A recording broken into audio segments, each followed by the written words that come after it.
Hello and welcome, all friends and devotees of yoga and meditation. Today is Wednesday, the 26th of August 2015, and we'll be continuing our work on Buddha, our research on Buddhism as an education. This work was established by Grandmaster Ching Kong, who has done a lot of research into the ancient Buddha, and he discovered that Buddhism, of course, is not a world religion, but an institution. Buddhism is more like an institution, and the Buddha is not a god, as many people who are not Buddhists really make that mistake. The Buddha is not a deity. The Buddha is just an ordinary teacher, you know, a very great ranking teacher, but an ordinary person, an ordinary teacher really, and a most revered teacher as well. So we will continue Grandmaster Ching Kong's work. We are almost finishing now, almost on the 6th chapter. The 8 basic Confucian moral principles. Loyalty, filial piety, compassion, love, trustworthiness, responsibility, peace, and equality are the 8 basic Confucian moral principles and are represented by 4 bodhisattvas in Buddhism. Di Tsang Wang, Et Stor, Kristigarbha, Bodhisattva, represents filial piety, and therefore the Sang Sutra is known as the Filial Piety Sutra.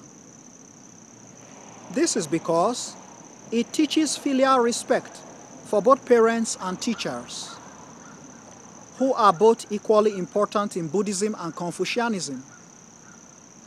To treat one's parents with filial piety and to respect teachers are the innate virtues of human nature. The goal of Buddhist teachings is for us to realize the true nature of the mind, which can only be achieved by discovering its virtuous nature, without which one will never become enlightened. Guanyin Bodhisattva symbolizes, of course, we already made the distinctions between Buddha, Bodhisattva, and Arhat. Okay, I'm talking about Guanyin Bodhisattva now. The Buddha is the highest rank attainable in the institution of Buddhism. So when we talk about Buddha, Gautama Siddhartha, we're talking about our supreme teacher. Buddha simply means like PhD or professor. So that would mean like Professor Gautama Siddhartha or Gautama Siddhartha PhD. Then when you're talking about Bodhisattva, Bodhisattva is slightly less. It's not as high as Buddha. Bodhisattva will be like master's degree in our present modern academic, Western academic institutions. You have master's degree. Bodhisattva will be the equivalent of master's degree, while Buddha will be like PhD or professor, postdoctoral. Then Arhat will be like first degree. These are the levels. So Arhat will be like first degree, Bodhisattva like master's, Buddha like PhD or professor. Okay. And Gautama Siddhartha, the Buddha, Shakyamuni Buddha, is just like the chief professor. You know, it's the professor. That's the ranking. But it's never to be confused as a deity. Many people just think today that Buddha is the god of Buddhism. And Buddhism, we have no god in Buddhism. As I said, Buddhism is not a religion. It's not to be confused with Christianity. Christianity has God. Islam has God. Hinduism has gods, many gods. Buddhism has no god, because Buddhism is not a religion. Buddhism is not a world religion. Buddhism is an institution. Buddha had a straight objective. The objective of the Buddha was to extirpate suffering, eradicate suffering from humanity. So it's like a researcher focusing on the problem, on the disease of suffering, and how to remove suffering from humanity. This was Buddha's straight objective. Okay, so once you are with us, we can continue on the next paragraph. Guanyin Bodhisattva symbolizes compassion and represents kindness and love. When Shu Shili Manjushri Bodhisattva again symbolizes wisdom and represents faith and loyalty.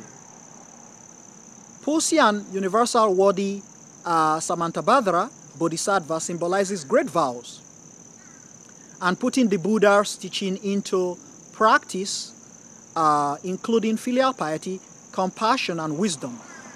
He represents peace and equality. With compassion and wisdom, one can generate merits. To enjoy merits is to build upon the foundation of equality and purity. This is the greatest enjoyment for humankind.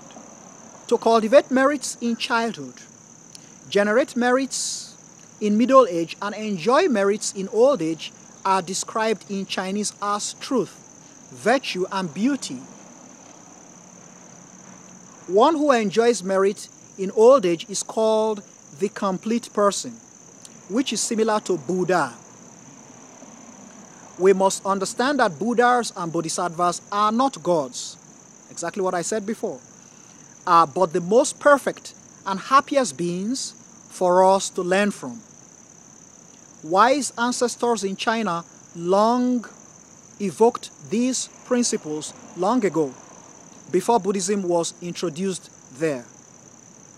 Buddha Shakyamuni, Confucius, and Mencius never met, but they all had identical concepts and teaching methods. This was truly a coincidence. And as is said in Chinese, heroes would have similar views, or, said in the West, great minds think alike. That's the basic research. This research was established by Grandmaster Ching Kong, who did a lot of extensive studies in Chinese Buddhism and Indian Buddhism. He did a lot of work, a lot of research to really help us to get to the Buddha, because Buddha lived nearly 3,000 years ago, 2,600 years ago. It's a long time ago. And from his findings, we now know definitely, we are very confidently sure that the Buddha was not a deity. He was not connected to any deity at all. The Buddha was a teacher. He was a great teacher, like a very distinguished professor today would be, like a Nobel laureate. Right, such distinction, like a Nobel Prize winner will be today. That's how the Buddha was. The Buddha was a very exceptional teacher, very great teacher, but he was just a normal teacher like everybody else. He was not a god. People did not worship him. People respected him. He commanded respect. He was highly respected as a great teacher, as a very learned fellow, a very highly learned personality. And that's who the Buddha was 2,600 years ago. So Buddhism is not to be confused with any world religions. It's not Christianity. It's not like Christianity. It's not like Islam. It's not like Hinduism. Those have to do with deities, and those are world religions. Buddhism is a solution to the problem of suffering. The Buddha really, as a doctor and as a professor, as a very great scholar, a very intelligent scholar, a very gifted scholar, he was able to help us to look in a very concentrated way into suffering and help us to find solutions to the problem of suffering. That's what the Buddha really did. He reasoned, he meditated, he contemplated into suffering and really tried to find out for us what is the cause of suffering. What are we to do about suffering? How do we eradicate suffering? How do we remove suffering? And as he said in his sutras, it's not a straight jump. There's no way of jumping out of suffering, because it's just the nature of this world. Life is filled with suffering. We don't jump out of it. You develop gradually. In Buddhism, we develop gradually. And if you work hard at it, you persevere at it, with time, you'll be able to overcome the great problem of suffering, which has plagued humanity for all time. The problem of suffering has always been around. So the Buddha is always remembered as the greatest scholar who really helped us look directly at suffering, took it as a research, as a special research interest. He concentrated on suffering, looked at the causes of suffering, the problem of suffering, and what we need to do as human beings to be able to overcome suffering.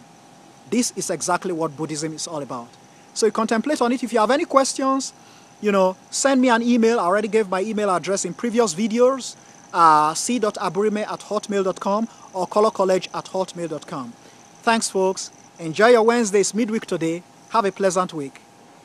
Namo Amitofo.